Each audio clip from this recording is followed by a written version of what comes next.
You've been told your whole life that being good at your job keeps you safe. Work harder, deliver results, build credibility, and you always have a place. That used to be true. Until now. Because in the age of AI, being good at your job isn't protection anymore. It's exposure.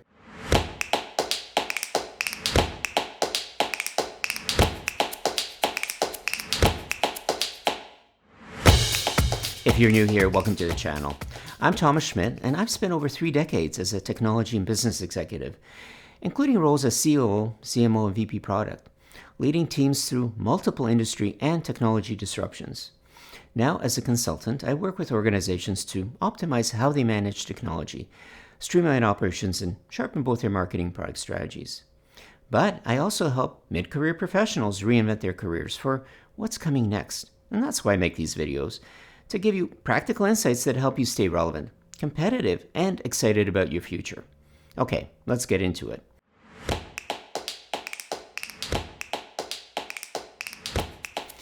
AI doesn't come for the lazy. It comes for the consistent.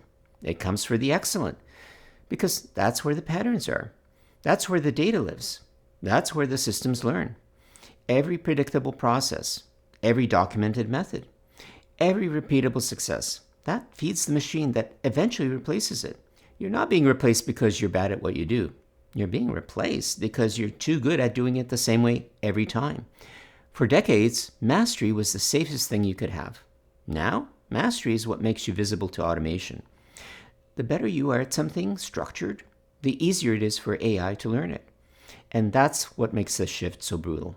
Because everything you were taught to trust is exactly what the system now uses against you. Your reliability becomes your vulnerability. Your expertise becomes the training data. Your competence becomes the template. AI doesn't replace failure. It replaces pattern. What makes you good? Your precision, your thoroughness, your dependability is exactly what teaches AI how to mimic you. And once it learns, it doesn't need you to repeat it anymore. That's the quiet betrayal built into the next decade of work. You used to be rewarded for mastery. Now you're punished for it. Silently, systematically, and without warning. Because once a machine can do what you do faster, cheaper, and without rest, it doesn't matter how much pride you take in doing it well. Excellence no longer guarantees value. It guarantees visibility.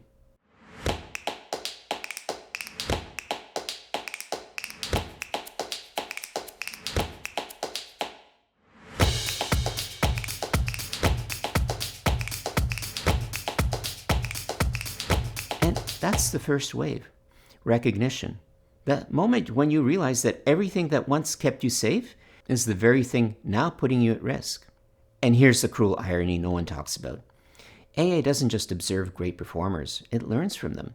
So the better you are at your job, the faster it studies you, the faster it understands you, and the faster it replaces you. Your discipline, your habits, your methods, they become the blueprint. Think about it. Every best practice document, every workflow you helped refine, every report that shows how you analyze or communicate or decide. It's all being fed into the system. The more predictable your excellence is, the easier it becomes to replicate. AI doesn't need to steal your secrets. You've already documented them in SOPs, templates, and dashboards. And that's the paradox. You're not being automated despite being exceptional. You're being automated because you are exceptional. You spent years building systems that don't fail. Now, those systems are teaching machines not to need you. The process you perfected is now the process that replaces you. You become the teacher of your own redundancy, not because you made a mistake, but because you made it too easy to learn from you. And that's when something shifts, something subtle, but irreversible. You start noticing that people don't ask you how anymore. They just ask, can you check this? You're no longer the creator, you're the validator. You're still respected, but no longer required for the process. You're still involved, but only as a safety net, not a foundation. And this is where pride starts turning into anxiety. Because you haven't lost your skill, you've lost your gravity. You're still in the room, but the room no longer orbits around you. And that's when it hits you. The system you helped make more efficient just became more efficient without you. And it's not malicious. No one's trying to replace you. They're just optimizing. They're just using the tools. They're just adapting. And in that adaptation, you become the legacy system. Still useful, but no longer necessary. Still trusted, but no longer essential. Still part of the story, but no longer the point of it. And that's the second wave. Disbelief. The moment you realize you've done everything right, and somehow the reason you're being left behind. Here's what most people get wrong. The goal was never to outperform AI. It's to out-exist it. Because AI can replicate your skill, but it can't replicate your judgment. It can predict your next move, but it can't understand why you made it. And that tiny gap, that space between skill and judgment, is where your new safety lives. You can't compete with AI being faster, but you can compete with it by being wiser. You can't outcalculate it, but you can outcontext it. You can't outperform its memory, but you can outperform its meaning. And that's the new game. And the people who survive this decade won't be the ones with the best skills. They'll be the ones who know how to connect skills in ways AI can't see. AI can replicate outputs, but it can't replicate original synthesis. It can reproduce empathy, but not emotional weight. It can simulate leadership, but not at the cost of earning trust. It can imitate your voice, but not your conviction.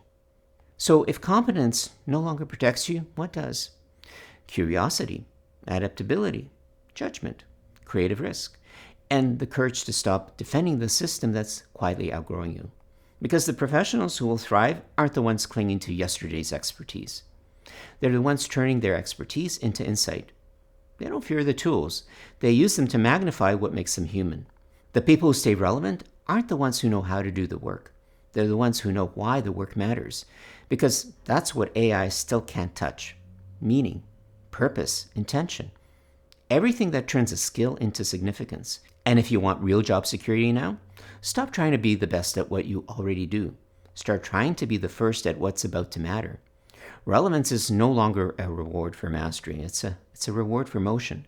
The ones who keep moving, who keep learning, reinventing, reframing, they're the ones AI can't quite catch. Because every time it learns your last move, you're already making your next one. And that's the third wave. Reframe. The moment you stop trying to outrun the machine and start rising above the parts it can't reach. You don't need to outperform AI. You need to out-evolve it. And in the next video, we'll talk about what that actually looks like, why so many people are winning the wrong game, and how to pivot before the system quietly writes you out of its future. And if this gave you a new perspective, please hit that like button and share it with a friend who's feeling uncertain about the future of work. And of course, subscribe for more weekly insights on how to grow, evolve, and future-proof your career in the age of AI. Until next time, keep growing, keep learning, and keep showing the world that your best work is still ahead of you. And I'll see you in the next one.